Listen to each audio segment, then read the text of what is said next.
Suspense night volume 3 audio সিরিজের জন্য আমরা খুঁজে নিচ্ছি সেই সমস্ত প্রতিভাবান লেখক বা লেখিকাদের যাদের লেখা গল্প এবার শুধু ডায়েরির পাতায় নয়, আমরা সেই গল্পের প্রাণ প্রতিষ্ঠা করে সকলের সামনে অডিও স্টোরির মাধ্যমে তুলে ধরে তার প্রতিভার যোগ্য সম্মান দিতে চাই।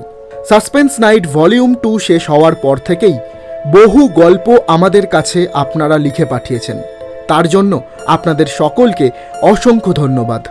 আর আপনাদের পাঠানো গল্পগুলো থেকেই বেশ কিছু বাছাই করা গল্প আপনারা শুনতে পাবেন সাসপেন্স নাইট ভলিউম 3-তে।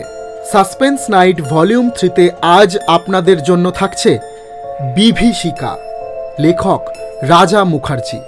গল্পের প্রধান চরিত্রে শঙ্কর, প্রদীপ, সুশান্ত, কবিরাজ, টোটোওয়ালা ও ছোকরা। শুরু হচ্ছে আজকের গল্প বিভীষিকা।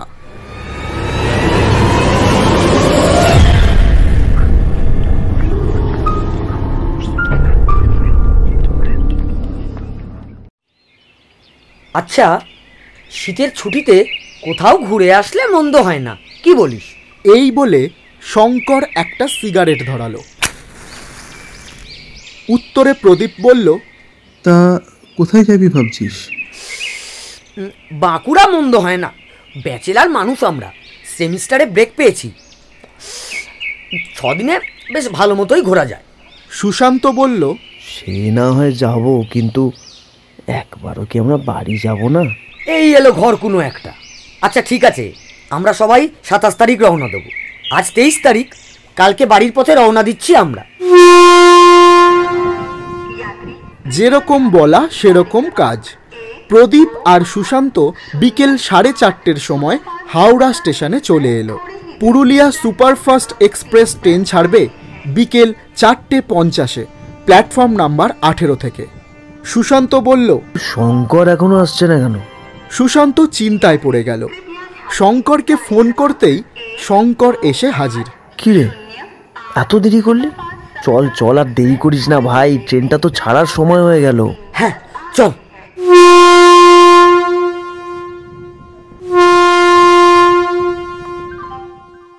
সবাই ট্রেনে গিয়ে বসলো।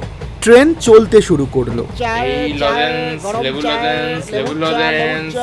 খড়গপুর স্টেশন আসতেই শঙ্কর বলল, দাঁড়া, জল ভরে আনি। এই খালি না বেরোনো স্বভাব তোর, জানিস? তাড়াতাড়ি যা, ট্রেনটা তো ছেড়ে দেবে এবার। জল নিয়ে শঙ্কর ট্রেনে উঠল।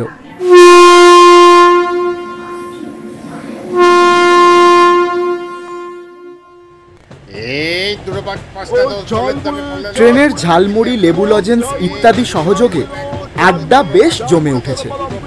এই করতে করতে প্রায় অনেকটা পথ এসে গেছে। সময় সন্ধে 7:15। শালবনী ঢোকার মুখে একটা হল্ট স্টেশনে ট্রেন দাঁড়ালো। প্রদীপ আর শঙ্কর নামলো সিগারেট খেতে। সুশান্তকে ডাকা হলেও সুশান্ত নামলো না, ওর মাথাটা ঝিমঝিম করছে। প্রদীপ আর শঙ্কর সিগারেট খেতে নামার সময় অনুভব করল একটা ঠান্ডা নিঃশ্বাস আর সাথে মৃদু একটা হাওয়া গাছের পাতাগুলোকে সামান্য নাড়িয়ে দিয়ে গেল। এটা শীতকাল, এখন ঠান্ডা লাগাটাই স্বাভাবিক, কিন্তু এই ঠান্ডাটা যেন আরও তীব্র।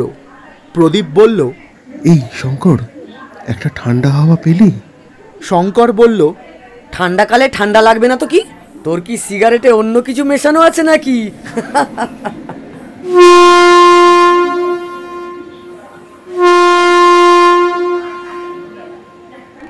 ট্রেন ছাড়ার সময় হলো। ট্রেন ছাড়ল। এবার সময় 8:20। স্টেশন অন্ডাগ্রাম। সেখানে আবার তারা সিগারেট খেতে নামলো। এবার সুশান্তও নামলো। তারা টের পেল সেই একই অনুভূতির পুনরাবৃত্তি। সুশান্ত বলল, এই তোরা কি কিছু টের পেলি? হ্যাঁ রে, এটা আমার আগেও হয়েছিল, শালবনী আসার আগে। সময় রাত 8:40। বাঁকুড়া জংশনে পৌঁছালো ট্রেন। আগে থেকে কোনো বুকিং করা নেই ঘরের। স্টেশনে নেমে তারা একটা টোটো ধরল। টোটোওয়ালাকে শঙ্কর বলল, কাকু, থাকার ঘর পাওয়া যাবে এমন একটা জায়গায় নিয়ে চলো। ঠিক আছে বাবু। সুশান্ত বলল, কাকু, এইখানে কোথায় কোথায় ঘোরবার মতো জায়গা আছে বলতে পারবেন? টোটোওয়ালা তাদের বুঝিয়ে বলে দিল। তারপর বলল, আপনাদের ঘোরার জন্য যদি গাড়ি লাগে তাহলে সঞ্জয় দাকে ফোন করে কথা বলে নেবেন। নেন, নাম্বারটা লিখে নেন। টোটোওয়ালা তাদেরকে একটা নাম্বার দিল। সকলেই সেই নাম্বারটা নিজেদের ফোনে সেভ করে নিল। তারপর শঙ্কর বলল, আচ্ছা কাকু, যেখানে যাচ্ছি সেখানে খাওয়া দাওয়ার কি ব্যবস্থা আছে?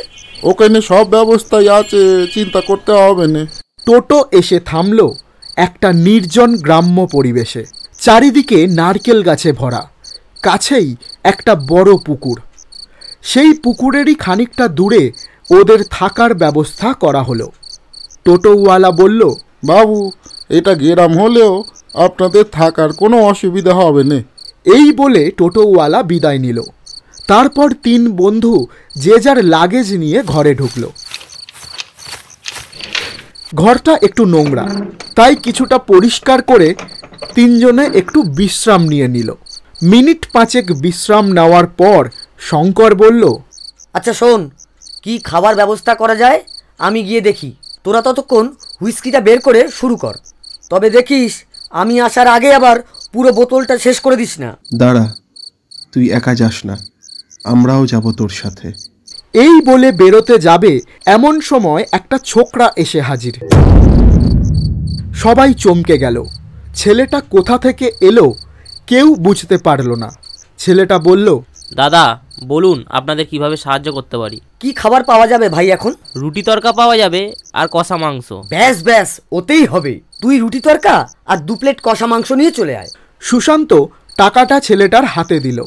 হঠাৎ ঘরের ভিতরে উইস্কির বোতল দেখে ছেলেটা বলল, দাদারা, এখানে এসব খেও না, তোমাদেরকে সাবধান করলাম।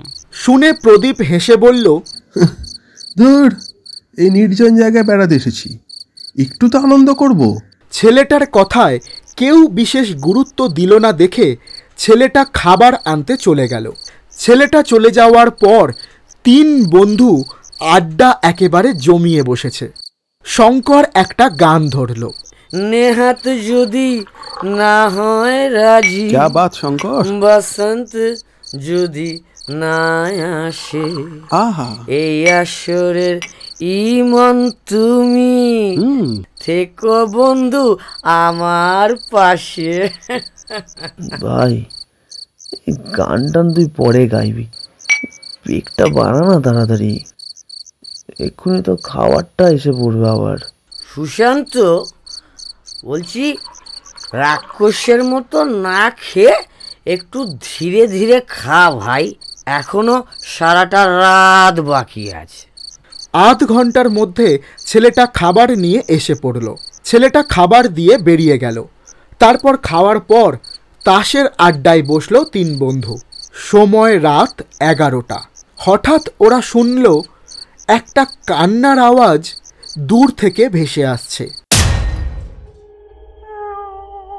শঙ্কর বলল, এই, তোরা কি কিছু শুনতে পাচ্ছিস?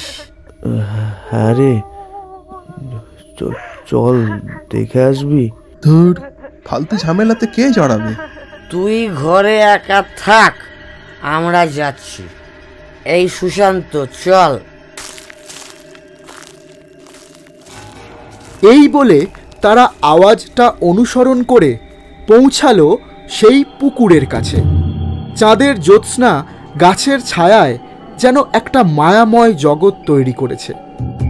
পুকুরটা যেন মায়াময় জগৎ আর বাস্তব জগতের মধ্যে একটা মেলবন্ধন তৈরি করেছে।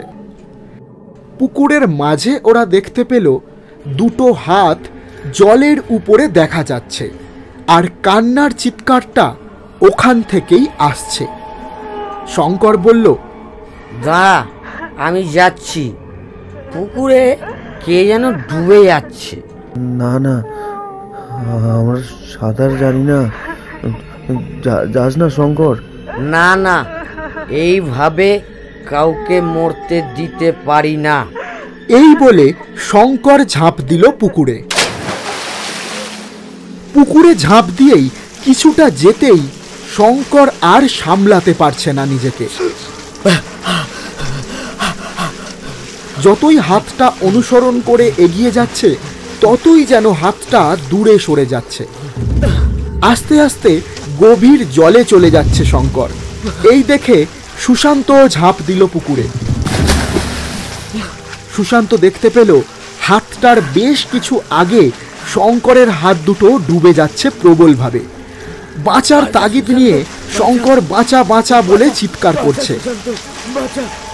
মাঝে মাঝে বাঁচার জন্য যখন শঙ্কর মাথা তুলছে তখন সুশান্ত সেই মুহূর্তে এক ঝলক যা দেখতে পেল সেটা মেরুদণ্ড দিয়ে ঠান্ডা বাতাস বয়ে যাওয়ার জন্য যথেষ্ট।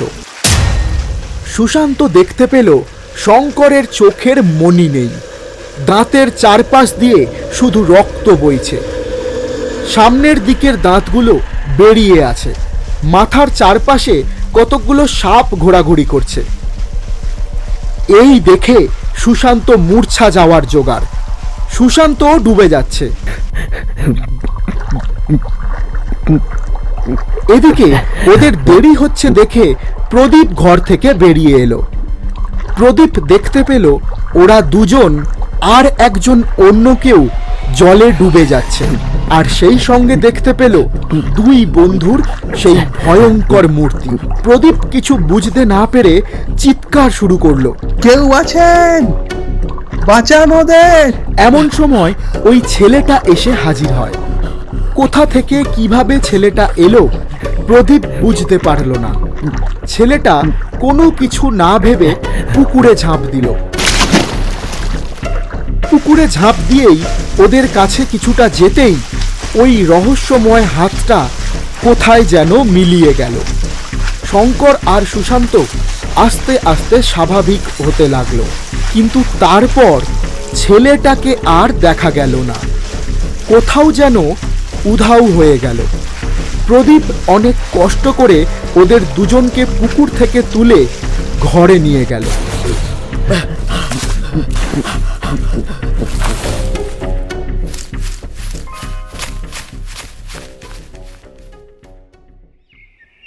ইতিমধ্যে ভোরের আলো ফুটেছে। শঙ্কর আর সুশান্তর গায়ে ভীষণ জ্বর। প্রদীপ সারা রাত দুই বন্ধুকে জলপট্টি দিয়েছিল। প্রদীপের কাছে কিছু জ্বরের ওষুধও ছিল, সেটাও দেওয়া হয়েছে, কিন্তু তাতেও জ্বর কমছে না। কিছু ভালো না বুঝতে পেরে টোটোওয়ালার দেওয়া ওই সঞ্জয়ের নাম্বারে ফোন করলো প্রদীপ। কিছুক্ষণের মধ্যেই সঞ্জয় একটা কবিরাজ নিয়ে তাদের ঘরে এলো। প্রদীপের থেকে সমস্ত ঘটনা শোনার পর কবিরাজ বললেন, তোমরা যে প্রাণে বেঁচে ফিরেছ এই অনেক। তা প্রায় 20 বছর আগে এখানে এক দম্পতি থাকত। স্বামীটা রোজ মদ খেয়ে এসে অকথ্য ভাষায় স্ত্রীকে গালিগালাজ ও অত্যাচার করত। বউটাকে খুব মারত। দিনের পর দিন সেই অত্যাচার সহ্য করতে না পেরে বউটি একদিন ওই পুকুরে ডুবে আত্মহত্যা করে। সেই থেকে ওই পুকুরটা অভিশপ্ত। ওদের যে ছেলে ছিল সেও ডুব দিয়েছিল ওই পুকুরে। এবার প্রদীপ আস্তে আস্তে বুঝতে পারল কেন সেই ছেলেটি উইস্কি খেতে বারণ করেছিল। প্রদীপ বলল, আচ্ছা, ওই যে ছেলেটা নিজে ঝাঁপিয়ে পড়ে দুজনকে বাঁচালো, তারপর তো ছেলেটিকে আর দেখতে পাওয়া গেল না। তবে কি এটাই সেই ছেলে? কবিরাজ মশাই হ্যাঁ বলে মাথা নাড়লেন। প্রদীপের মাথায় তখন হাত। সব হিসাব যেন তার গুলিয়ে যাচ্ছে। সমস্ত রকম বুদ্ধি দিয়েও ব্যাখ্যা পাওয়া যাচ্ছে না। প্রদীপকে এরকম দেখে কবিরাজ মশাই বললেন, সব কিছুর ব্যাখ্যা পেতে যেও না বাবা, পাবেও না। এমন কিছু জিনিস থাকে যা আমাদের বিশ্বাসের বাইরে।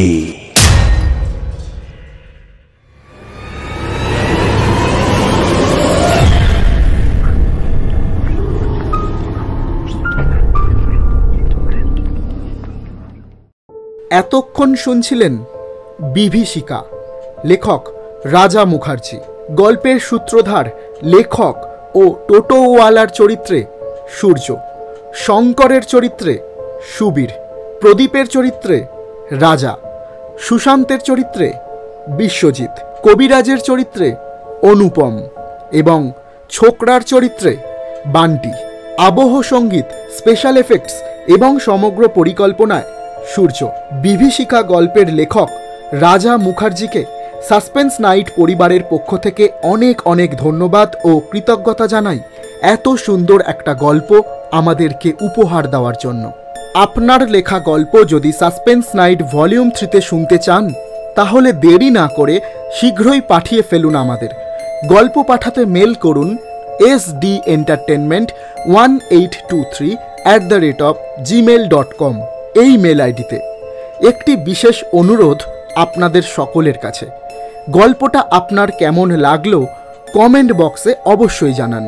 আর যদি আপনি আমাদের ইউটিউব চ্যানেলের নতুন সদস্য হন তাহলে প্লিজ চ্যানেলটা সাবস্ক্রাইব করে পাশের ঘন্টাটা বাজিয়ে আমাদের পাশে থাকুন। আপনাকে আমাদের ইউটিউব চ্যানেলের পক্ষ থেকে জানাই আগাম শুভেচ্ছা ও ভালোবাসা। ফিরছি খুব শীঘ্রই সাসপেন্স নাইট ভলিউম 3 এর আরও একটা নতুন গল্পকে সঙ্গে নিয়ে। ততদিনের জন্য ভালো থাকুন, সুস্থ থাকুন আর শুনতে থাকুন সাসপেন্স নাইট ভলিউম 3 শুধুমাত্র SD এন্টারটেনমেন্ট ইউটিউব চ্যানেলে।